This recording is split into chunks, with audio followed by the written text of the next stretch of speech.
It is easier not to forgive. We have heard this before, about how forgiveness can help us move on instead of being stuck in an abysmal rut. In theory, it is easy to put out suggestions to follow simple steps for freedom from bondage. When it comes to implementing the idea, it does get quite difficult and there are hardly any takers. I am going to look at this purely from a practical perspective. Based on that, let us take it a step at a time. Here are some ideas and the reasoning behind the ideas that causes us to stay put, remain stuck in a rut, do not opt to forgive, and so on and so forth. Root cause of the problem. Let us take a hypothetical situation. Two people with differing points of view have a tendency to spew venom instead of trying to iron out their differences. Something from within could have caused the mess. Let us say we take the mess out of the negative message to talk things over, constructively. Would not this work? Hypothetically speaking, if both want to get to the root cause of the problem, stop the fights and negative hyperbole, chances are that they may just forgive and move on. It may require a series of overtures by both sides to help settle the problem and heal the wounds. If both want to sort out the issue amicably, it does take two hands to clap. Anyway, the root will no longer be a factor. When you agree to disagree. Opposing points of view make for intelligent debates. When the situation goes out of balance, the debate will become a debacle. Agreeing to disagree with someone who has a different take is what life, as we know it, is about. A person, or a group of people for instance, who rant at someone, just to score brownie points, sets off a series of negative reactions with a condescending barrage of gibberish, for want of a better word, resulting in exaggeration on all counts.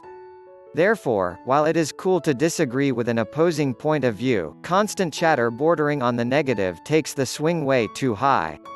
The bottom line is that neither would like to shake hands and give peace a chance. The easy way out in this context is to keep on with the negative matter with no option of forgiveness in plain sight. Sad but true. Holding on to a grudge. Practically everyone knows that holding on to a grudge going seems to be a wiser choice than trying to settle the score.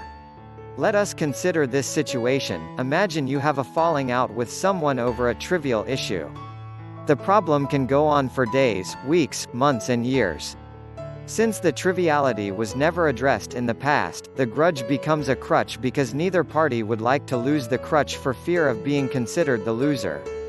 A simple disconnect which could have been analyzed in a pleasant manner becomes huge that clinging onto the grudge for dear life seems the valid and intelligent choice. Forgiveness becomes a weird notion to consider primarily because both believe that they were right. In all fairness, both sides are entitled to their own opinions. When you want to give peace a chance, the stubbornness and dogged behavior will go out the door.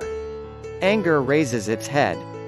Anger, like a grudge, is an emotion that we hold onto and never let go of, until the very end. Like stubbornness, anger becomes a crutch. The person we are angry with seems to be at the forefront of any problem even if the person has nothing whatsoever to do with the issue. Unfortunately, negative blindness takes over, resulting in anger, disgust, snide behavior and finally hatred. When it gets to the last phase, letting go becomes very difficult and even impossible.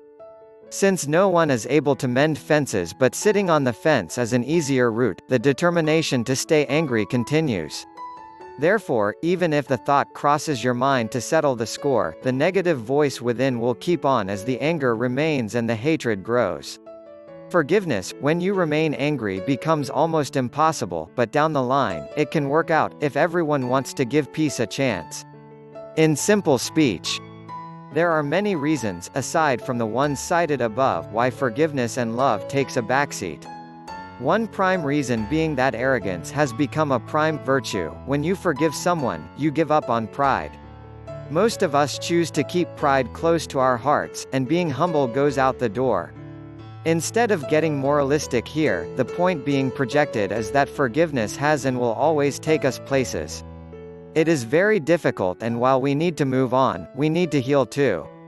This begins with letting go of any hurt no matter what it is, and once we do, we can forgive ourselves, forgive someone else and then expect forgiveness from others.